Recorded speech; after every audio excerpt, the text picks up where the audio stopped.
Good morning students, welcome back to the online classes of Eklavya Academy Senior Secondary School. Students, today's our topic is chapter number 4, चतुर्थ पाठ कल्पतरु अर्थात ऐसा वृक्ष तरु यानी वृक्ष कल्प यानी सभी प्रकार की कामनाओं को पूर्ण करने वाला वृक्ष। विद्यार्थियों, ये चैप्टर नंबर 4 जो है इसको मैं 27 पेज नंबर 27 पे पढ़ा रही हूँ।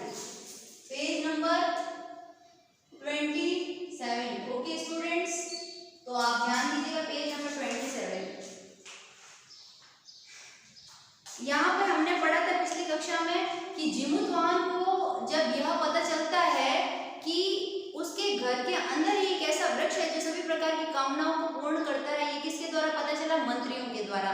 मंत्रियों ने जीमूतवाहन का क्या किया बच्चों? राज्याभिषेक किया। तब जो है जीमूतवाहन को पता चला। तो इसके अंतर्गत हम ये पढ़ेंगे कि जब जीमूतवाहन को ये बात पता चली तो अपने पिताजी के पास गया और उसने अपने पिताजी से क्या कहा, ठीक है? एतद् अस्माभिः ईदृश कल्पतरु किमर्थ रक्ष्यते। तो वो कह रहे हैं, जीमूतवाहन अपने पिताजी से बोल रहा है कि हम फिर इसकी कल्पतरु की, जब हमारे इस कल्पतरु वृक्ष की हमारे घर के अंदर ही स्थापना है, यानी हमारे घर के अंदर ही ये वृक्ष है, तो इसकी रक्षा हमने अब तक करने का क्या उद्देश्य है? यानी हम इस वृक्ष की रक्षा क्यों कर रहे हैं? ये वृक्ष हमारे यहाँ क्यों लगा हुआ है, ठीक है? उसका क्या उद्देश्य? यदि इस वृक्ष के द्वारा हम कोई भलाई का काम नहीं कर सकें, सिर्फ तुच्छ चीजें, तुच्छ यानी मामूली चीजें, धन संपदा ये सब मांगे तो क्या मतलब? क्योंकि ये सारी क्या है? जल तरंगों के समान नश्वर है, ऐसा इसने कहा है इस पाठ में। आगे पढ़ो, आगे पढ़ रही हूँ मैं, आप ध्यान दीजिएगा।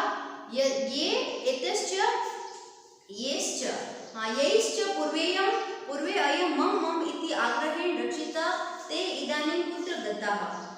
जिन पूर्वजों ने पूर्वे यानी क्या होता है? पूर्वजों ने, अयं यानी यह कहा है कि मम यह मेरा है, यह मेरा है, इति आग्रहेण ऐसा आग्रह के साथ जो है इसकी रक्षा की है। पूर्वजों ने हमेशा क्या कहा कि कल्पतरु मेरा है। ते इदानीं कुत्र गता, वे सब कहाँ गए? यानी जो पूर्वज कहते थे कि ये वृक्ष मेरा है, मेरा है, सबसे पहली बात तो ये है कि वे पूर्वज जो इसको मेरा है ऐसा आग्रह के साथ, यानी आगे होके बोलने वाले के साथ जो है, जो भी पूर्वज थे जो कि इसकी रक्षा करते थे, जिन्होंने आज दिन तक इसकी रक्षा की है, ठीक है, इतने वर्षों से ये पेड़ यहाँ पर है, वे सब अब कहाँ गए? वे पूर्वज कहाँ गए? यानी वे पूर्वज तो जा चुके हैं। दूसरी बात और आगे वो क्या कह रहा है कि तेषां कस्य अयम्, यह उनमें से किसका है? आप ये बताओ कि जो पूर्वज यहाँ पे इस संसार में है ही नहीं, जो मर गए हैं, तो क्या ये वृक्ष उनका है? ये वृक्ष किसका है? और अस्य वाक्यते, और कौन इसके हैं? क्या वो व्यक्ति जो इस संसार में आए और चले गए, क्या वे इस वृक्ष के हैं या ये वृक्ष उनका है? ठीक है ना? उनमें से यह किसका है और कौन इसके हैं? सीधी सी बात यह है कि वो पिताजी से ये कहना चाहता है कि इस संसार में शरीर रूपी देह वो नश्वर है, धन संपदा नश्वर है, ठीक है? तस्मात् परोपकारः एक फलम सिद्धिये, इसलिए परोपकार ही एक प्रमुख फल जिसकी सिद्धि के लिए त्वया आज्ञा, आपकी आज्ञा से, इमम यानी ये जो कल्प वृक्ष है, पादपम आराध्यामि, इसकी आराधना करना चाहता हूँ। वह पिताजी को कितने तर्क से समझाता है। जीमूतवाहन बहुत ही जो है गुणवान है, राजकुमार, और वो कहता है कि हे पिताजी, जो पूर्वज आज दिन तक इस वृक्ष की रक्षा कर रहे थे, वे सब कहाँ गए? क्या ये वृक्ष उनका है या वे इस वृक्ष के हैं? यानी दोनों ही नहीं रहे, ना तो वे रहे ना उनके वचन रहे कि ये मेरा है, मेरा है। ये वचन भी नहीं रहा और वो भी नहीं रहे, वो तो चले गए। ये वृक्ष फिर किस उद्देश्य से आपने यहाँ पे रक्षा के लिए रखा है? इसलिए अगर आपकी आज्ञा हो तो, कितना विनम्र है, अगर आपकी आज्ञा हो तो परोपकार की सिद्धि के लिए, दूसरों की भलाई पर धन उपकार, परोपकार क्या होता है? दूसरों पर उपकार या भलाई, ठीक है? दूसरों पर उपकार, यहाँ पे रो पे बिंदी, ठीक है? दूसरों पर उपकार, पर धन उपकार, पर में अ है और उनका ओ, गुण संधि। ओके स्टूडेंट्स, तो आप नोट करिएगा। नेक्स्ट फिर क्या लिखा है इसने कि परोपकार ही इसकी आपकी आज्ञा हो तो परोपकार की सिद्धि के लिए कल्प जो है पादप यानी इस पेड़ की, जो पादपम यानी पेड़ है, एक तरह से यहाँ पे पादपम यानी पौधा होता है वैसे तो, पर इस वृक्ष की आराध्या में यानी आराधना करता हूँ। अथम पित्रा तथा इति अभ्युरुद्यातः स वाहन कल्पतरुम उपगम्यम उवाच। अतः यानी इसके बाद पिता तथा पिताजी के द्वारा अनुमति मिलने पर वैसा ही इति अभ्य अनुज्ञात यानी अभ्य अनुज्ञात, देखो अभ्य अनुज्ञात यानी अनुमति पाकर, इसके बाद में पिताजी से अनुमति पाकर वैसा ही करने पर यानी आराधना जो है ना उसको वैसा ही करने पर जो है वह ऐसा ही इति अभ्य अनुज्ञात के साथ जिमुत वाहन कल्पतरुम उपगम्य यानी क्या होता है, पहले अर्थ समझ लो। उपगम्य यानी समीप, उप धन गम धन लेप प्रत्यय है, उप उपसर्ग है, गम धातु है, तो समीप। उवाच यानी क्या होता है बच्चों, बोलना। उवाच यानी होता है बोलना। तो वो क्या कह रहा है कि जिमुत वाहन उस कल्प वृक्ष के समीप जाकर बोला। पिताजी की आज्ञा ली है बकायदा, एकदम प्रोफेशनली उसने, बिल्कुल आज्ञाकारी है और उसमें सारे ही गुण है, तो उसने वैसे करने की यानी आराधना करने की अनुमति पाकर जिमुत वाहन ने उस कल्पतरु के पास जाकर जो है क्या बोला, उवाच यानी क्या होता है बोलना। देव, हे देव, त्वया अस्मत् पूर्वेषाम् अभिष्टा कामा पूरिता तन्मम एकः कामः पूर्य। वो बोल रहा है कि आपके, त्वया यानी आपके जो है, अस्मत् पूर्वेषाम् यानी हमारे जो भी पूर्वज है, जो त्वया यानी आपसे हमेशा क्या करते हैं, कामा यानी कामनाओं को पूरिता यानी पूरित करने के लिए, पूर्ण करने के लिए, ठीक है, वो आपको हमेशा आग्रह करते हैं, ठीक है। तन ने यहाँ पे जो है तन में जो है तत् से बनाइए तन, और तन्मम एक काम पूर्य, तो आप भी मेरी एक कामना को पूर्ण करो। वो कल्पतरु से ये कह रहा है कि हे देव, पूर्वजों की जो जितने भी मेरे पूर्वज हुए हैं उन सभी की कामनाओं को आपने सदैव पूर्ण किया है, ठीक है। इसकी लैंग्वेज थोड़ी सी टफ है, पर आपको मैं जितना सरल तरीके से समझा सकती हूँ अपनी भाषा में बता रही हूँ कि वह कह रहा है कि हमारे पूर्वजों की अभिष्टा कामा यानी कामनाओं को, अभिष्ट कामनाओं को पूर्ण करने वाले हे कल्पतरु, मैं भी आपके सामने अपनी एक कामना को रखता हूँ, उसे पूर्ण करो। पूर्य यानी क्या होता है, पूर्ण करो। यहाँ पे लिखा हुआ ना पूर्य यानी क्या होता है, पूर्ण करो। यथा पृथ्वी अदरिद्राम, जो पृथ्वी पर अदरिद्रता यानी अनिर्धनता, दरिद्र यानी तो गरीबी होता, अदरिद्राम यानी अनिर्धनता, उसको पश्चिमी यानी अनिर्धनता दिखाई दे, यानी कि निर्धनता नहीं दिखाई दे। वो क्या मांगा उसने कहा कि आपने मेरे पूर्वजों की सभी प्रकार की कामनाओं को पूर्ण किया है, तो आप मेरी भी एक कामना को पूर्ण कीजिए। यथा पृथ्वी अदरिद्राम पश्यामि, कि पृथ्वी पर अनिर्धनता दिखाई दे, यानी गरीबी दिखाई नहीं दे, अनिर्धनता यानी निर्धनता नहीं दिखाई दे, ठीक है, यानी सब संपन्न दिखाई दे। तो अदरिद्राम यानी अनिर्धनता, पश्यामि यानी दिखाई दे, पश्यामि, और न पश्यामि यानी न दिखाई दे, ठीक है। यहाँ पे अदरिद्राम के बाद में आपने को न नहीं लगाना, पश्यामि को दिखाई दे,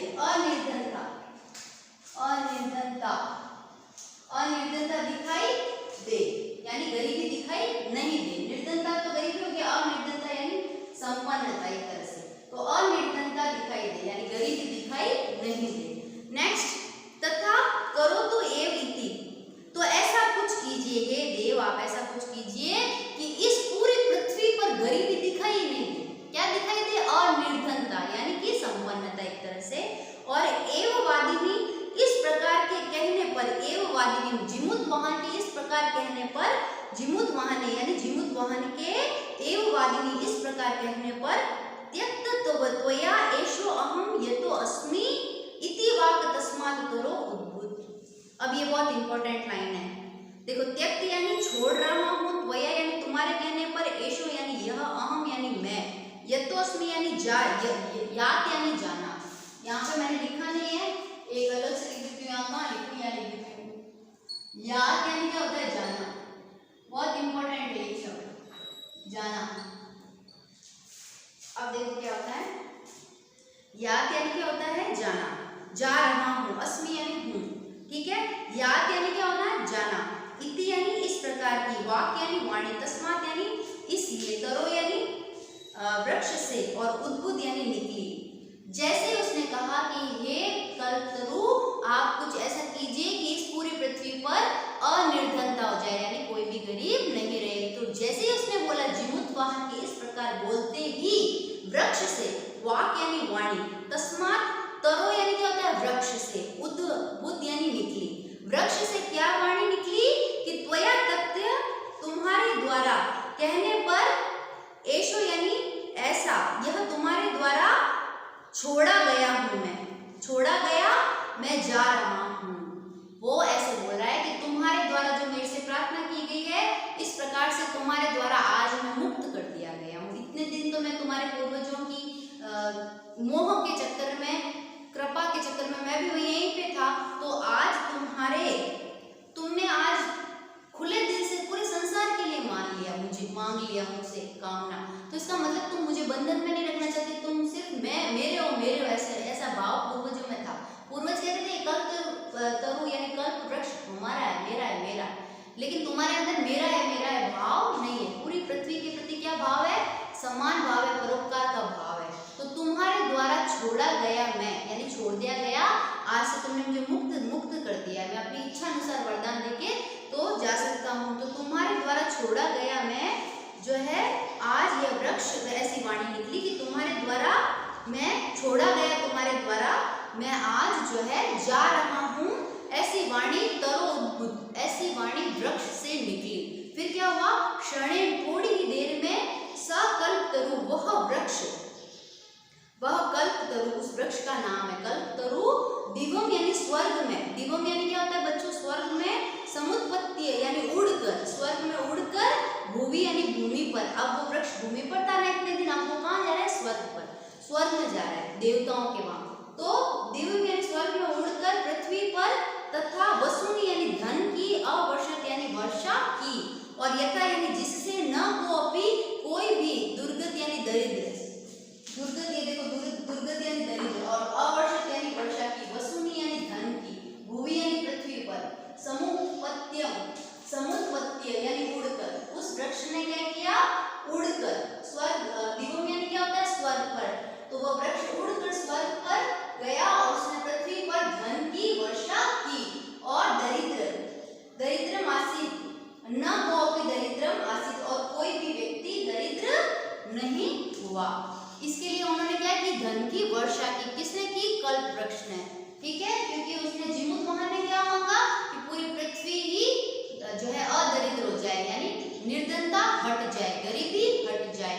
तो उसने, वृक्ष ने क्या कहा? वो स्थान छोड़ा, वो दिवम यानी स्वर्ग में गया, और थोड़ी ही देर में वहां से उसने धन की वर्षा की, खूब सारा धन, ताकि न कोपि कोई भी, दुर्गत यानी दरिद्र, न आसीत, दरिद्र नहीं रहे, मतलब न यहाँ पे एडजस्ट होगा, कोपि दुर्गत न आसीत, ऐसे बोलते हैं। ततस्य, इसके बाद, जिमुतवाहनस्य, जिमुतवाहन का, सर्व जीवान अनुकंपया, सभी प्राणियों के प्रति कृपा रखने के कारण, सर्वत्र यानी सभी जगह, यश यानी यश, गौरव, प्रथितम यानी हो गया। इसके, इस घटना के बाद जिमुतवाहन का इस संसार में सभी प्राणियों के प्रति कृपा रखने के कारण यश, प्रथितम यानी सब जगह फैल गया, सब जगह यश ही यश हो गया। इसीलिए इतने सारे राजाओं, इतने सारे पूर्वजों के होने के बावजूद भी जिमुतवाहन ही प्रसिद्ध हुए। उनकी क्यों प्रसिद्धि हुई? उन्होंने प्राणियों के प्रति क्या रखी? दया, कृपा, ये सब रखने के कारण, यश के कारण, गौरव के कारण वह सभी प्राणियों में क्या हो गए? प्रसिद्ध हो गए। तो उनका गौरव बढ़ा। तो स्टूडेंट्स, कभी भी कल्पतरु का पाठ आता है, कल्पतरु का नाम आता है, कहीं पर भी इसका जिक्र होता है, तो उस समय जिमुतवाहन का भी जिक्र जरूर होता है, यानी उसका भी साथ में प्रसिद्धि और चर्चा जरूर होती है, क्योंकि वह इस वृक्ष को पहले धरती पर था, फिर वह स्वर्ग में चला गया और उसको मुक्त करने का काम इन्होंने किया, साथ ही साथ पूरे संसार का भला किया। तो स्टूडेंट्स, आज जो है यहीं पर चैप्टर पूरा कंप्लीट हो गया। इसके होमवर्क आप इस चैप्टर को खुद पढ़िएगा, इसका हिंदी अनुवाद आएगा आपके पास, और इसके साथ इसके प्रश्नोत्तर भी आ जाएंगे। टाइम टू टाइम जो भी पीडीएफ आपको मिल रहा है वो आप उसको नोट करते जाइएगा, और इसको नोट कर लीजिएगा। इसमें पश्चिम में है ना बच्चों, ये दृष्ट धातु है, लट लकार है, दृष्ट तो क्या है? धातु है, लट लकार है, जैसे पश्यति